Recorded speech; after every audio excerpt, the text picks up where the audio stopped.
Halo, selamat siang kepada rekan-rekan. Pada kesempatan kali ini saya akan membahas mengenai K3LH. K3LH itu adalah keselamatan dan kesehatan kerja di lingkungan pekerjaan. Pentingnya kita memahami keselamatan dan kesehatan kerja adalah salah satu faktor terpenting, yaitu untuk menunjang faktor produktivitas suatu pekerjaan. Oke, baik, langsung saja. Yang pertama, kita akan membahas mengenai prinsip dasar LK3. Keselamatan dan kesehatan kerja. Definisi dari keselamatan.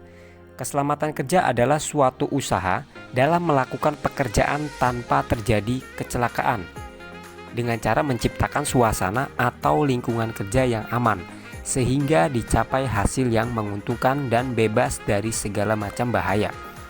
Agar lebih memahami arti dari keselamatan kerja, terlebih dahulu kita harus mengetahui tujuan keselamatan kerja, yaitu untuk mengadakan pencegahan agar karyawan tidak mendapatkan cedera ataupun celaka dan tidak terjadi kerusakan atau kerugian pada alat-alat atau material produksi. Untuk mewujudkan tujuan tersebut, maka perlu dilakukan pengawasan terhadap 4 hal berikut ini, yaitu sesuai pada gambar. Ada manusia, mesin, material, dan metode. Manusia merupakan salah satu faktor yang memegang peran penting dalam terlaksananya suatu pekerjaan tersebut dengan baik. Oleh karena itu dibutuhkan tenaga kerja yang memiliki kompetensi cukup dalam melakukan pekerjaan tersebut. Sumber daya manusia yang tidak berkompeten dalam melakukan suatu pekerjaan dapat berakibat fatal dan mampu memberikan kontribusi dalam terciptanya suasana kerja yang tidak aman, sehingga menimbulkan suatu kecelakaan kerja yang dapat merugikan diri sendiri ataupun perusahaan. Dan yang kedua adalah material. Material yang digunakan dalam melakukan suatu pekerjaan haruslah lebih mudah, lebih praktis, dan tahan lama agar tidak menimbulkan ketidaknyamanan yang berakibat pada terjadinya sebuah kecelakaan kerja. Lalu kemudian mesin. Penggunaan mesin dalam suatu proses pekerjaan juga harus lebih mudah dan efisien. Selain itu, mesin yang digunakan pun harus mengikuti perkembangan teknologi yang ada, karena teknologi tersebut dibuat untuk mempermudah manusia dalam melakukan pekerjaan. Tentu saja dalam penggunaan mesin yang sudah lebih canggih dibutuhkan sumber daya manusia yang memiliki kompetensi cukup dalam pengoperasian mesin tersebut agar tidak terjadi kecelakaan kerja. Dan yang terakhir adalah metode. Untuk mendapatkan hasil yang maksimal dalam suatu pekerjaan, maka dibutuhkan sebuah metode yang mampu memaksimalkan proses dalam pekerjaan tersebut. Metode kerja yang terlalu panjang dan rumit akan membutuhkan sumber daya manusia dan waktu yang banyak juga. Oleh karena itu, dibutuhkan sebuah metode yang tepat agar memberikan produktivitas tinggi dengan metode yang lebih efektif dan efisien. Jika keempat aspek pengawasan tersebut dapat dimaksimalkan, maka akan tercipta lingkungan dan kondisi serta tindakan kerja yang aman, sehingga tidak akan terjadi kecelakaan manusia dan kerusakan barang. Kemudian selanjutnya adalah pengertian dan potensi bahaya. Bahaya atau hazard adalah sifat-sifat yang ada dan melekat pada suatu bahan atau proses yang dapat mengakibatkan cedera atau kerusakan, baik terhadap manusia, peralatan, ataupun lingkungan. Potensi bahaya adalah sifat-sifat yang ada dan melekat pada suatu bahan atau proses yang dapat mengakibatkan cedera atau kerusakan, baik itu pada manusia, peralatan, dan lingkungan. Oleh karena itu, dimanapun berada dibutuhkan suatu identifikasi pada bahaya-bahaya yang ada di sekitar, yang meliputi: 1. Mengetahui bahaya yang mungkin terjadi di tempat kerja. Yang kedua, mengetahui potensi dan akibat dari bahaya tersebut. Dan yang ketiga, mengisolasi potensi bahaya yang ada. Lalu kemudian definisi dari kecelakaan. Kecelakaan adalah suatu kejadian yang tidak direncanakan, tidak diinginkan, dan tidak diduga yang dapat terjadi kapan saja, di mana saja, dan dapat menimpa siapa saja. Secara umum, kecelakaan dibedakan menjadi 2, yaitu insiden dan eksiden. Insiden adalah suatu kejadian yang tidak diinginkan, yang mungkin atau dapat mengakibatkan kerugian atau menurunnya efisiensi kegiatan suatu usaha dan tidak menimbulkan cedera pada manusia. Sedangkan eksiden adalah suatu kejadian yang tidak direncanakan, tidak diduga, dan tidak diinginkan yang terjadi secara tiba-tiba yang bersifat merugikan manusia, alat, ataupun material. Dalam suatu kejadian kecelakaan akan diikuti oleh faktor sebab dan akibat. Secara umum, penyebab kecelakaan dikarenakan oleh tindakan tidak aman dan kondisi yang tidak aman. Jika salah satu dari penyebab kecelakaan tersebut terjadi, maka dapat memungkinkan kecelakaan tersebut dapat terjadi kapan saja, di mana saja, dan oleh siapa saja yang dapat menyebabkan terhentinya produktivitas. Kemudian klasifikasi kecelakaan. Kecelakaan yang terjadi pada penyelidikan kecelakaan pada pekerja tambang dalam waktu antara mulai masuk dan mengakhir bekerja digolongkan dalam kecelakaan tambang. Yang pertama ada cedera pada manusia, yaitu meliputi cedera ringan atau minor injury, cedera rawat medis, kemudian cedera hilang waktu kerja, cedera catat tetap, dan cedera fatal atau meninggal dunia. Kemudian selanjutnya adalah faktor-faktor kesehatan kerja. Kesehatan merupakan hal yang paling utama dalam suatu proses pekerjaan di suatu perusahaan. Oleh karena itu, perusahaan memiliki tanggung jawab dalam memberikan fasilitas kesehatan pada karyawannya. Begitu juga sebaliknya, seorang karyawan memiliki tanggung jawab dalam menjaga kesehatannya agar dapat bekerja secara maksimal. Berikut ini merupakan faktor yang mempengaruhi kesehatan kerja. Yang pertama adalah faktor kimia, yaitu contohnya adalah asap, gas, uap, kabut, dan lain sebagainya. Yang kedua adalah faktor fisika, yaitu meliputi getaran, bisingan, radiasi panas, penerangan, dan lain-lain. Yang ketiga adalah faktor biologi, yaitu berupa virus, bakteri, jamur, dan serangga. Yang keempat adalah faktor psikologi, yaitu contohnya adalah hubungan antara rekan kerja, pekerjaan, ataupun lingkungan juga dapat mempengaruhi kesehatan dalam bekerja. Yang kelima adalah faktor ergonomik. Faktor ini juga memiliki peranan penting dalam menunjang kesehatan selama bekerja, yaitu tenaga yang terlalu diforsir, ya, kemudian berdiri terlalu lama, salah gerakan, dan lain-lain. Kemudian selanjutnya adalah kerugian akibat kecelakaan. Setiap terjadi kecelakaan pasti akan berdampak merugikan baik bagi manusia, harta benda, dan lingkungan. Kerugian kecelakaan dapat diklasifikasikan menjadi dua, yaitu kerugian finansial ataupun kerugian sosial. Kerugian finansial adalah yang dampaknya secara langsung hanya dirasakan oleh perusahaan itu sendiri, biasanya dikalkulasikan ke dalam satuan mata uang tertentu dan dihitung atau dibebankan sebagai biaya finansial perusahaan. Kemudian kerugian sosial yang dampaknya secara langsung atau tidak langsung dirasakan oleh perusahaan beserta masyarakat di lingkungan perusahaan tersebut. Setiap pengeluaran yang dipergunakan oleh suatu perusahaan atau oleh masyarakat sekitar untuk menghindari atau mengatasi dampak kerugian terhadap masyarakat tersebut dapat dihitung sebagai biaya sosial. Kemudian biaya langsung atau direct cost, yaitu kerugian biaya dapat diketahui secara langsung. Contohnya adalah gaji, biaya perawatan, kemudian kerugian dan kerusakan alat. Kemudian biaya tak langsung atau indirect cost, yaitu kerugian biaya yang tidak dapat diketahui secara langsung.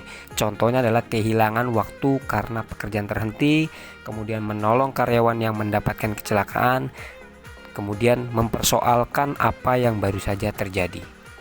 Kerugian tersebut dapat diilustrasikan pada teori gunung es berikut, di mana dalam teori ini puncak gunung es di atas permukaan air yang dapat kita lihat merupakan sebagian kecil dari biaya kecelakaan yang sesungguhnya atau bisa dikatakan biaya langsung.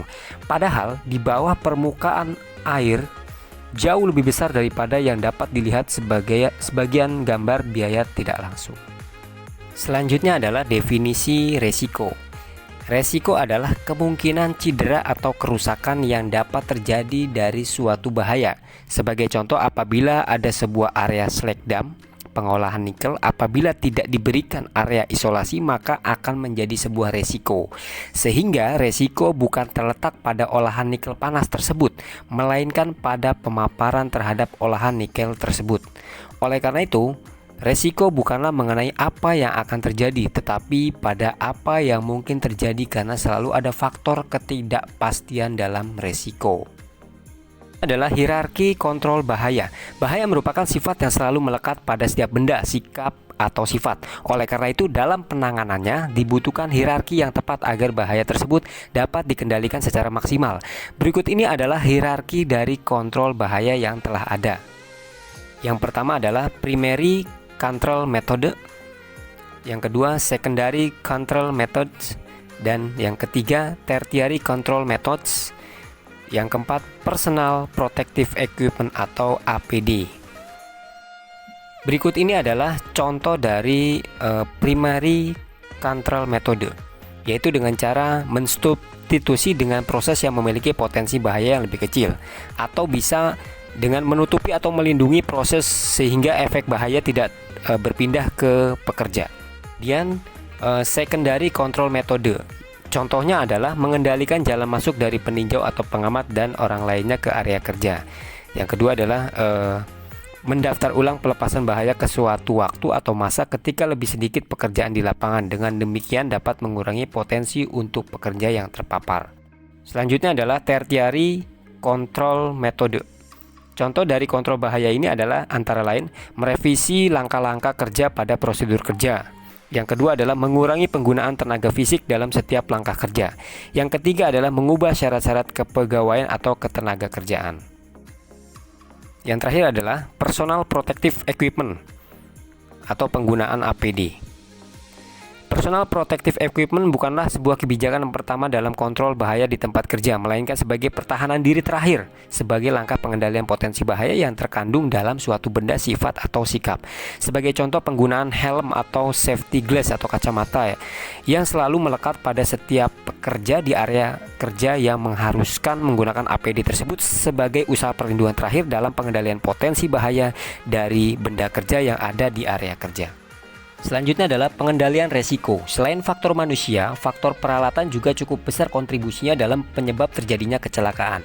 Oleh karena itu, perlu dilakukan pengontrolan terhadap peralatan sehingga tingkat resiko terjadinya kecelakaan dapat dihilangkan. Minimal dikurangi dengan cara-cara sebagai berikut. Yang pertama adalah eliminasi, yaitu dengan menghilangkan peralatan yang berpotensi menyebabkan bahaya terhadap pekerja. Yang kedua adalah substitusi, yaitu melakukan penggantian peralatan yang berpotensi bahaya dengan alat lain yang tidak berbahaya, minimal dengan tingkat resiko yang lebih kecil. Yang ketiga adalah separasi, yaitu dengan mengisolasi peralatan yang berpotensi menyebabkan bahaya. Yang keempat adalah engineering control, dengan mengganti konstruksi dengan yang tidak membahayakan, minimal tingkat resiko lebih kecil.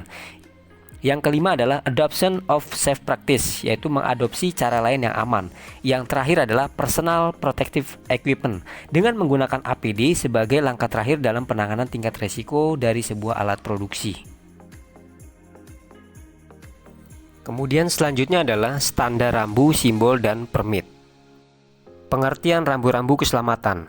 Rambu-rambu keselamatan adalah suatu tanda atau petunjuk yang berisi perintah, peringatan, larangan, atau informasi mengenai keselamatan kerja.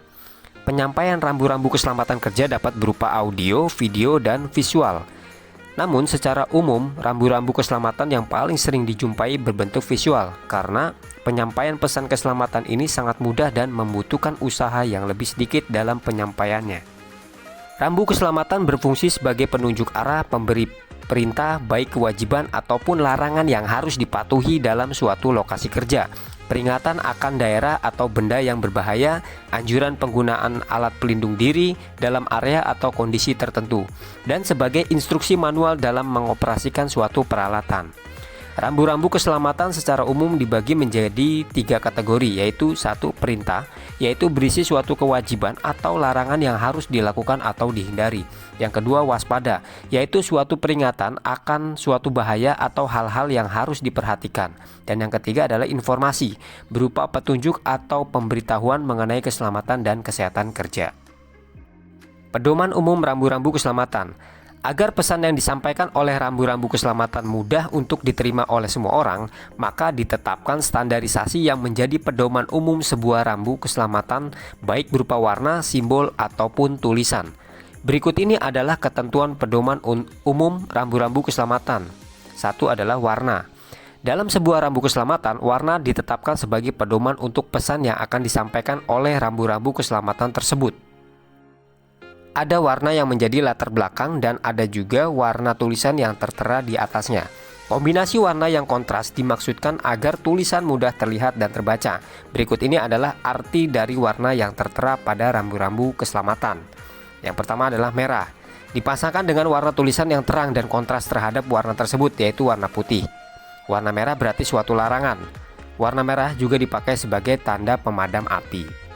Kemudian warna kuning dipasangkan dengan tulisan berwarna hitam. Warna kuning berarti sebuah peringatan, perhatian atau waspada, atau sesuatu yang memiliki potensi beresiko bahaya.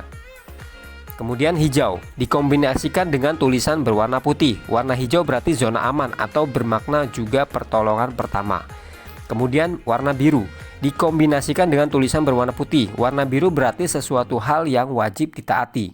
Kemudian warna putih dikombinasikan dengan tulisan berwarna hitam yang digunakan untuk menyampaikan hal-hal yang bersifat informasi umum. Kemudian simbol atau bentuk geometri sebuah rambu keselamatan memiliki arti tersendiri terhadap pesan yang akan disampaikan. Ada 3 bentuk geometri yang digunakan pada rambu keselamatan. Yang pertama adalah lingkaran, mengindikasikan sebuah peringatan yang harus ditaati. Yang kedua adalah segitiga, bermakna perhatian atau bahaya. Dan yang ketiga adalah bujur sangkar, yang berarti menyampaikan sebuah informasi. Lalu kemudian tulisan dipergunakan untuk menyampaikan pesan secara tersurat. Adapun detail makna yang tersirat kembali pada pemilihan warna dan bentuk geometrinya. Kemudian selanjutnya adalah permit. Pengertian permit. Permit adalah sebuah prosedur izin untuk bekerja yang resmi, yang ditulis pelaksana dan diresmikan oleh sebuah lembaga khusus yang berhak mengeluarkan izin kerja tersebut. Permit dikeluarkan untuk pekerjaan yang memerlukan izin khusus untuk bekerja di tempat tersebut. Berikut ini adalah jenis pekerjaan yang memerlukan permit, yaitu pekerjaan panas. Semua pekerjaan memiliki potensi menimbulkan panas atau percikan api. Contohnya adalah welding, grinding, cutting with oksigen, dan lain-lain. Yang kedua, setiap pekerjaan yang menyebabkan potensi bahaya, korosif, material solvent dengan jumlah yang signifikan. Yang ketiga, setiap pekerjaan yang berhubungan dengan jalan masuk ruang tertutup atau ruang terbatas. Yang keempat adalah pengecatan. Yang kelima, blasting yang dilakukan dalam ruang tertutup. Yang keenam, pemasangan pipa dan peralatannya. Yang ketujuh, setiap pekerjaan perbaikan dan pemeliharaan instalasi listrik atau menggunakan tegangan listrik. Kemudian prosedur pengajuan permit. Untuk mendapatkan izin khusus pada jenis-jenis pekerjaan tersebut, maka sebuah lembaga atau perusahaan tersebut harus memenuhi prosedur pembuatan permit. Berikut ini adalah prosedur pengajuan permit untuk bekerja pada pekerjaan yang membutuhkan izin khusus. Yang pertama adalah permohonan izin kerja. Lalu yang kedua adalah inspection dan assessment oleh ahli K3. Selanjutnya adalah evaluasi dan approval permit oleh kepala K3, dan yang keempat adalah melengkapi dokumen. Selanjutnya adalah bekerja di ketinggian. Bekerja pada ketinggian memiliki potensi bahaya yang besar. Ada berbagai macam metode kerja di ketinggian seperti menggunakan tangga, gondola, tali, safety harness, dan lain sebagainya. Untuk melakukan pekerjaan di ketinggian, ada APD wajib yang harus dilengkapi sebelum bekerja, yaitu menggunakan sabuk, helm keselamatan, dan sepatu keselamatan. Kemudian selain APD wajib tersebut, ada beberapa APD tambahan yang digunakan sesuai jenis pekerjaan dan kondisi lapangan, yaitu kacamata keselamatan, sarung tangan, masker, dan air plug. Sekian dari video saya. Terima kasih dan Kamaju Group, let's do it for beyond.